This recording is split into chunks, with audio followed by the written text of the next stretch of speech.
عجزت و رحمانا دا شدید مبارک شا طلوع ادب لطولو دا خوشید مبارک شا عجزت و رحمانا دا شدید مبارک شا طلوع ادب لطولو دا خوشید مبارک شا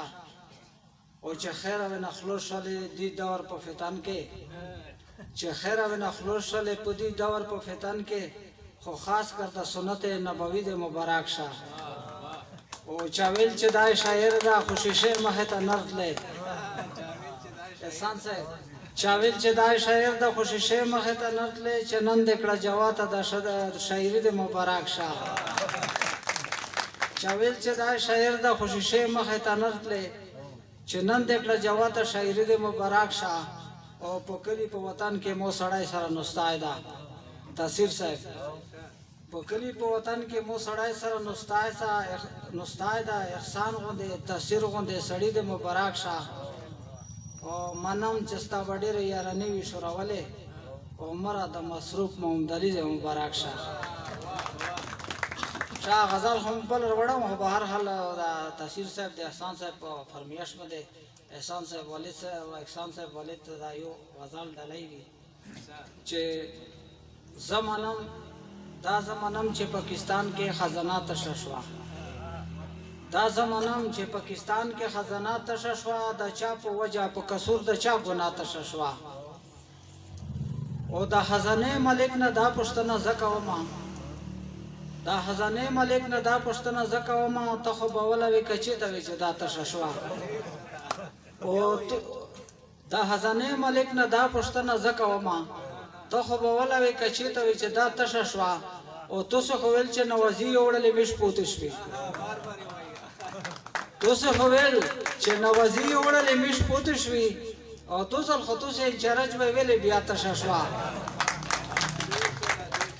او په درې صوبې کې دام راوځي کې نقصان نشته دا په درې صوبې کې دام راوځي کې نقصان نشته دا لکه چې څومره د زمونږه پښتونخوا تششوا او چې ورچاوي نه تر وبو سره روزانه ډالره انګار صاحب چې ورچاوي نه تر وبو سره روزانه ډالره دا خو جواته د صاحب همخاته ششوا او مرالي ته دا کیسه وکړه چې زړه مې تام شي او مرالي ته دا کیسه وکړه چې زړه مې تام شي چې دا مر څه شي پاکستان دي کې صفات ششوا د موقع محل سره دو درې شیرینه یا د مشرونو سه په هر حال د مزاحیه باندې دي تاثیر صاحب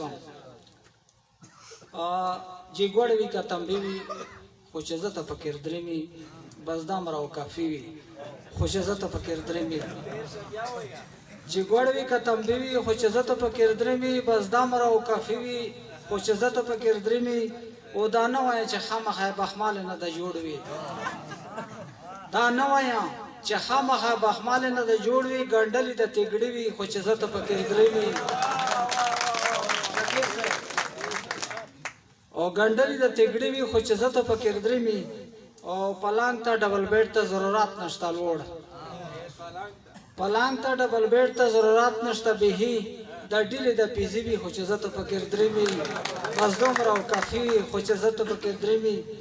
او کچیرته په صحرا خنبادو شنوي پوته کچیرته په صحرا خنبادو شنوي پوته دنیا د خندنی وی خو چې زته فکر درېمی بس دومره او کافی وی خو چې زته فکر درېمی